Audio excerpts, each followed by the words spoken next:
Amados, hoje, como eu disse, a motivação da nossa novena é a oração pelas famílias no segundo dia. Oportunamente, nós celebramos esse casal, cuja filha resplandece, não é? Em devoção no mundo inteiro, e de Lisieux, onde ela entra no convento e morre muito jovem, emana também a força e a esperança de um casal que, por ocasião da sua beatificação, o Papa São Paulo VI pediu que o processo fosse unificado. Então, de modo muito recente, Luiz e Zélia Martin são um dos casais que foram canonizados juntos e celebramos a festa hoje. Eles tiveram 5 filhos, tiveram problemas financeiros. Um era relojoeiro, nasceram e viveram em Alençon, e Zélia começou a sofrer de um câncer, morreu de câncer, pouquinho mais de 40 anos, deixando 5 filhas, a caçulinha, não é? Terezinha, como nós conhecemos. E é muito importante essa história desse casal, porque ambos gostariam de ter entrado na vida religiosa. Ela ser religiosa e ele sacerdote. Mas ambos foram negados. E de repente se encontram como vontade de Deus, já que não foram consagrar-se à vida religiosa, respondem o chamado de Deus construindo um amor muito próprio, um amor que de fato ecoa até hoje, e sendo sim pais honrosos. São 5 religiosas, não é? Uma das quais que tem o processo de beatificação, além de Santa Teresinha, né? A candidata beata e também a santa, foi a mais difícil, que inclusive Zélia escrevia muitas cartas para o seu irmão, que morava em Lisieux, falando, e para suas amigas, falando da dificuldade que foi a criação de Zélie, que é essa filha que hoje também é serva de Deus e possivelmente será beatificada e canonizada. Mas por que eu falo desse casal que, vivendo em tudo um modelo, sendo um casal extraordinário no ordinário da vida? Porque eram extraordinários na vida financeira. Não faziam milagres não, porque nos momentos em que o dinheiro faltava, como relojoeiro, a bordadeira Zélie é que sustentava a casa, a Zélia que sustentava a casa. E viveram essa harmonia tamanha que a última reunião do dia, em torno das 9 da noite, era a oração do Santo Rosário. Uma casa que reza unida, permanece unida. Uma família que reza unida, permanece unida. Por quê? A gente, como família, e como pai, como mãe, nunca consegue ser a perfeição para os filhos. E é por isso que a oração é aquilo que sara, que cura, que faz com que a gente perdoe. E a gente vê essa diferença quando nós nos aproximamos da primeira leitura de hoje. Eu lembro que ontem o Padre Alisson já nos introduziu na história de Jacó. Mas hoje nós estamos diante de um outro evento de Jacó e uma diferença que aconteceu entre os seus filhos. Jacó teve 13 filhos, dos quais o caçulinha deles, o predileto, era José. José era filho de Raquel, uma das suas esposas. Ele se casou com 2 esposas e 2 concubinas, naquela época podia. Mas de modo muito particular, ele amou muito a José, porque José ele teve na sua velhice, inclusive ele fala isso. E aí a gente pensa, quando pai e mãe faz diferença com os filhos, cria um buraco entre eles. E os outros 12 tinham um ciúme violento, mas violento, de José. Tanto que eles fizeram de tudo para que José desaparecesse da história e da frente, né, deles. José era esmirradinho. Se a gente visita o museu lá no Egito, o museu, um dos principais museus lá, tem até a suposta, né, múmia de José, que foi enterrado como um hebreu, mas que morava lá, etc e tal. E aí a gente olha essa história de José, um pai que o torna predileto, que cria o ciúme com os irmãos que querem matá-lo e por dó acabam vendendo, achando que aqueles que o compraram iriam matá-lo, mas ele vai, consegue o sucesso e nesse momento da literatura que acabamos de ouvir na primeira leitura, ele é o governador do Egito, ou seja, aquele que foi desprezado por seus irmãos é o governador do Egito. E a gente precisa falar um pouco de geografia, que senão fica difícil de entender, né, padre?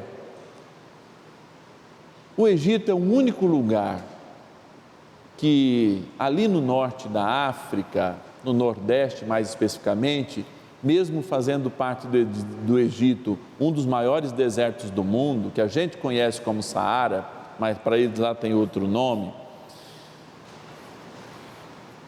O Egito tem um delta do maior rio perene do mundo, que é o delta do Nilo. O que é o delta do Nilo? Padre, precisa explicar. É quando a velocidade da água vai acabando, porque a caída acaba, e aí o rio se espalha, ele vira pedaços pantanosos.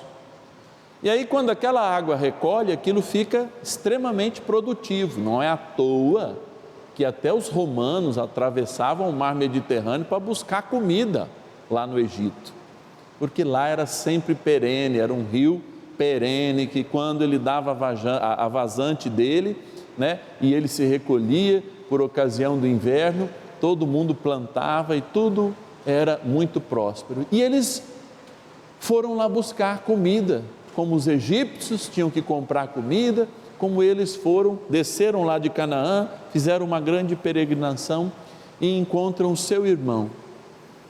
Olha que interessante.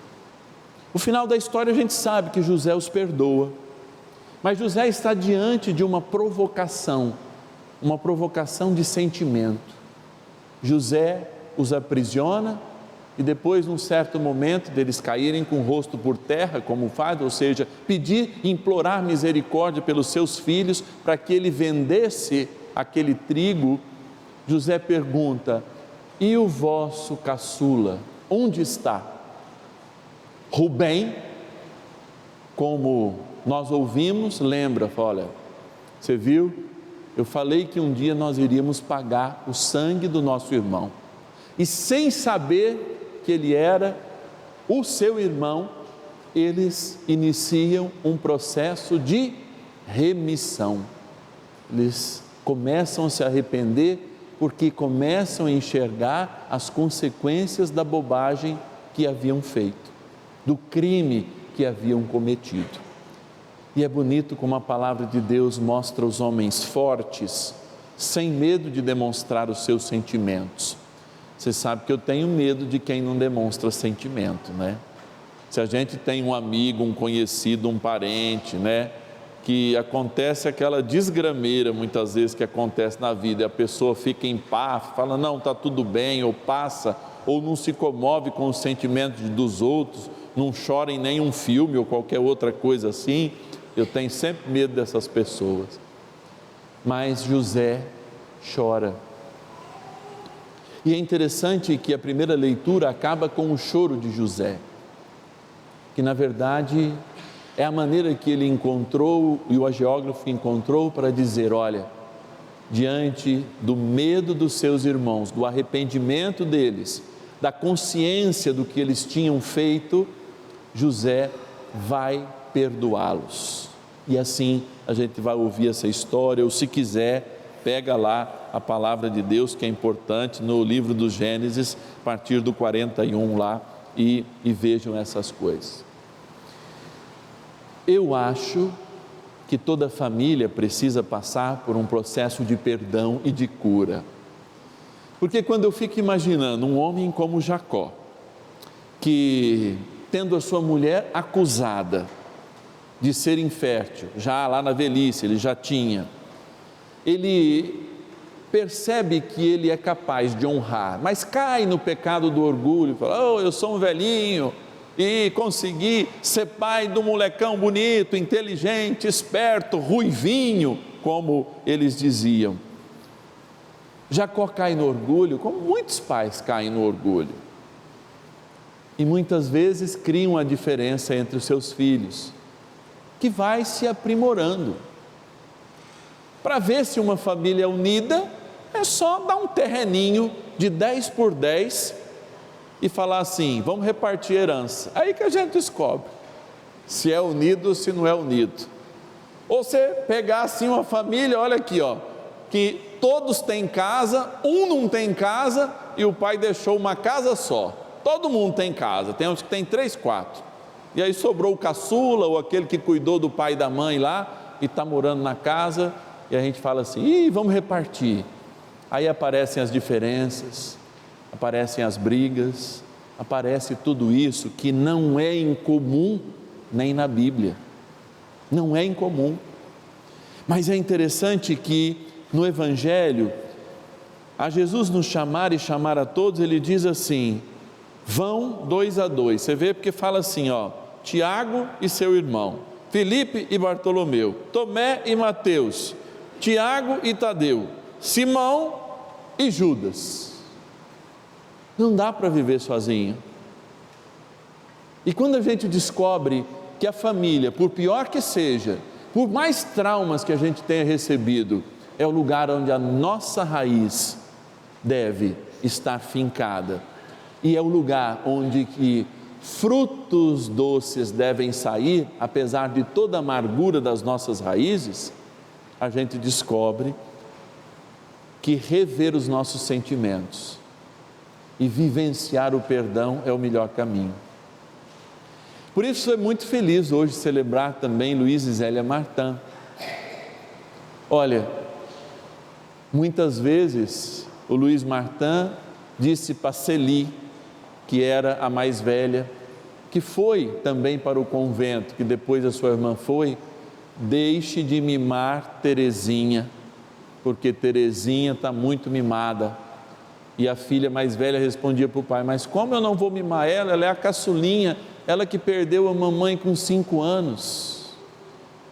Terezinha é curada disso aos 13 anos, quando ouvindo do pai que ela não podia mais acolher toda aquela experiência de ser mimada por todos e que ela deveria crescer, ela ouve aquilo, sobe a escada lá da casa deles, começa a chorar e ela aos 15 anos já quer entrar e está decidida a entrar no Carmelo. Você sabe o que isso me mostra? É que um bom choro e um bom arrependimento torna a gente mais maduro, sobretudo um bom arrependimento, porque não é todo mundo que chora. E por isso que o Evangelho de hoje, ao nos enviar com algumas recomendações e ao mostrar a família de Jacó, que nas suas imperfeições deixou para nós a herança que é Israel, quando de fato Jacó assume ser, como neto de Abraão, o pai das 12 tribos, é aquilo que também nós devemos fazer. Fazer da nossa vida uma experiência de amor, de perdão. E onde é o primeiro lugar que a gente tem que ir? Onde é o primeiro lugar que a gente tem que derramar o perdão? Onde é o lugar que de fato a gente deve mostrar e dar todo o nosso testemunho cristão? Ide antes as ovelhas perdidas de Israel, ide antes ao vosso sangue. Por isso que a palavra de Deus diz, se você for salvo, vai ser salvo você e tua família. Então que de fato a gente possa, nesta Eucaristia e a partir dela, celebrando, 50 anos de vocês aqui presentes, mas de tantos que estão lá em casa também celebrando os anos, fazer das nossas famílias verdadeiros lugares onde o sentimento da misericórdia, do perdão, ele é aprendido para minorar aqueles erros que mesmo inconscientemente, como Jacó, a gente comete e vai continuar cometendo, porque somos humanos. Mas Deus se fez humano para nos mostrar este caminho, o perdão, a misericórdia, a vida em abundância. Por isso eu acho que a gente tem que rezar muito, especialmente a estes santos casais, Luiz, Zélia, Martã, São José e Nossa Senhora, para que cuide de fato que as nossas famílias sejam humanas, possam experimentar os seus erros, mas não fiquem neles, para que a gente colha juntos a eternidade, que aliás é o nosso lugar, porque Cristo morreu na cruz por cada um de nós. Que São José, que Nossa Senhora, que São Luís e Santa Zélia Martã abençoe a sua família e a minha também. Aliás, vamos cantar isso? Vamos ficar de pé e encerrar isso? O padre não combinou nada, mas sai, né? Abençoa, Senhor, as famílias, amém. Abençoa, Senhor, a minha também. Brasil inteiro, vamos lá. Abençoa, Senhor, as famílias, amém. Abençoa, Senhor, a minha também.